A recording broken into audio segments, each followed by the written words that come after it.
Introduction and Overview. Hey everyone, welcome back to the channel. Ever wake up in a cold sweat, wondering if your cloud data is really safe? You're not alone. In today's interconnected world, traditional security models are facing some serious challenges. Remember when we used to build these big, strong network perimeters and trust everything inside? But what happens when the bad guys breach that wall? It's like letting them loose in a candy store. Ready to dive into how we can tackle these modern security challenges? Let's get started! That's where Zero Trust architecture comes in. It's not just a buzzword, it's a fundamental shift in how we approach security. Instead of assuming trust, we assume breach. Sounds a bit dramatic, right?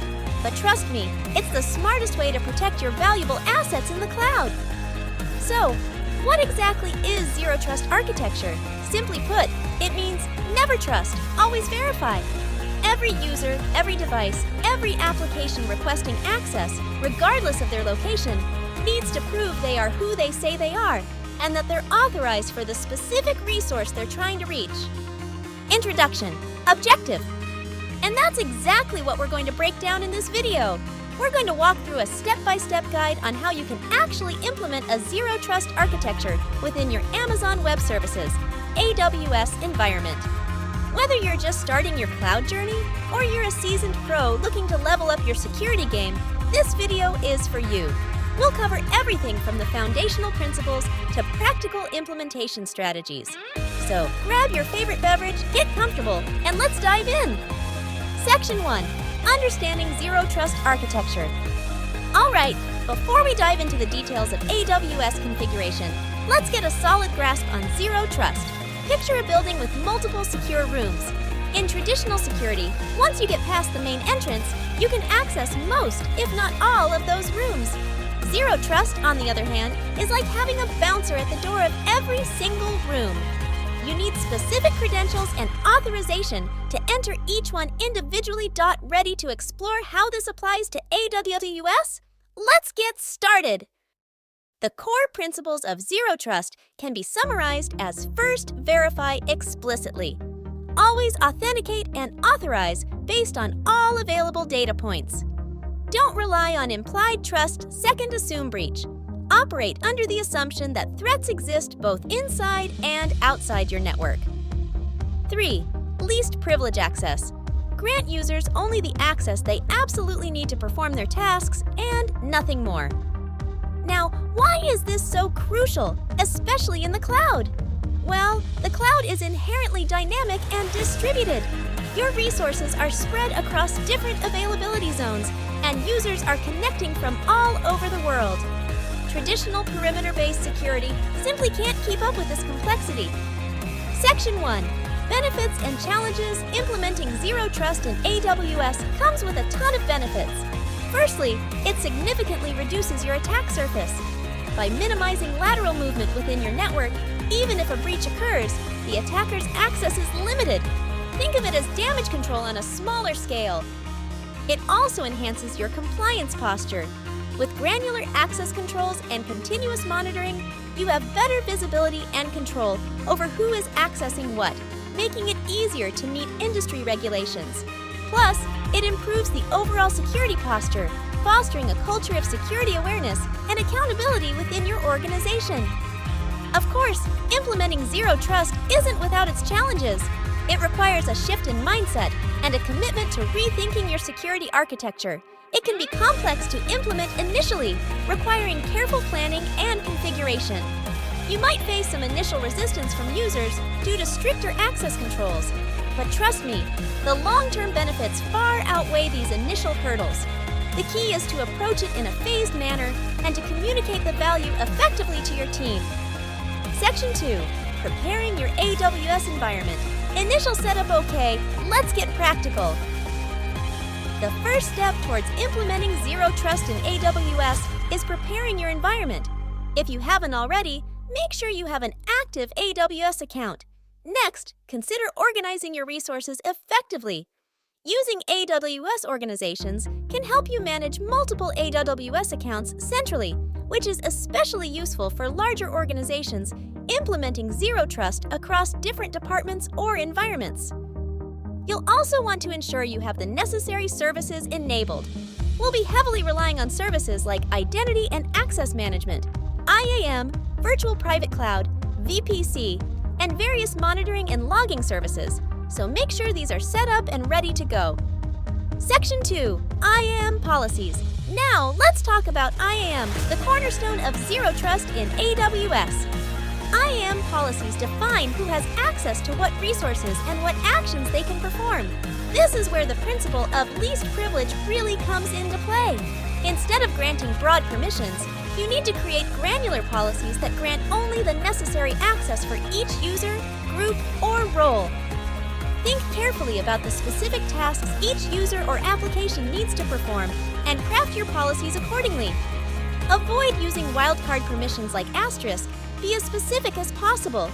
For example, instead of giving a developer full access to S3, grant them only the permissions they need to read and write to specific buckets or prefixes. This significantly reduces the potential blast radius if their credentials are compromised. Section 2. Network configuration. Next up is your network. AWS Virtual Private Cloud, VPC, allows you to create isolated networks within the AWS cloud.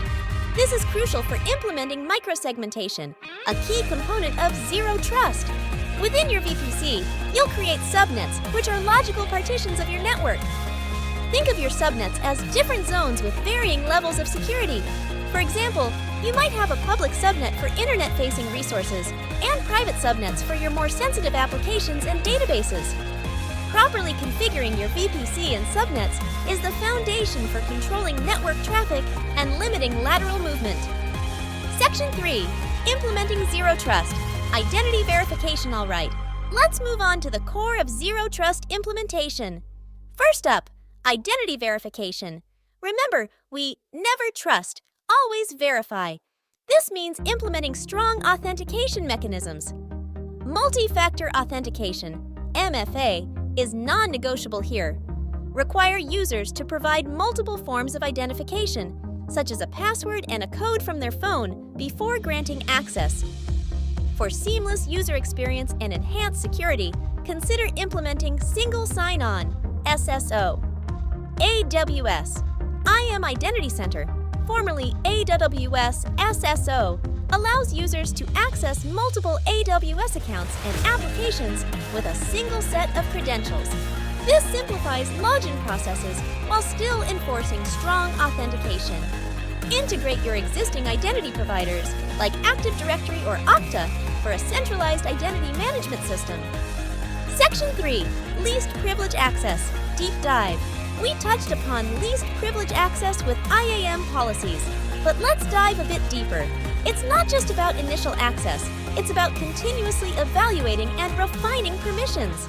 Use AWS IAM Access Analyzer to identify overly permissive policies and get recommendations for tightening them. Regularly review user and role permissions, especially when employees leave or change roles within the organization. Consider using temporary credentials for short-lived access to resources.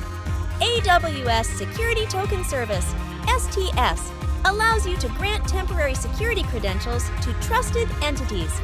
This is particularly useful for applications or services that need access to resources for a limited time. Section 3. Micro-segmentation. It is all about creating granular security zones within your network. We do this primarily using security groups and network access control lists, and ACLs. Security groups act as virtual firewalls for your EC2 instances, controlling inbound and outbound traffic at the instance level. NACLs operate at the subnet level, providing a broader layer of network security. Think of security groups as instance-level protection, while NACLs are your subnet-level gatekeepers. Configure these carefully to allow only necessary traffic between different components of your application. For example, your web servers should only be able to communicate with your application servers, and your application servers should only be able to talk to your database servers on specific ports. This limits the potential impact of a compromised instance. Section 3.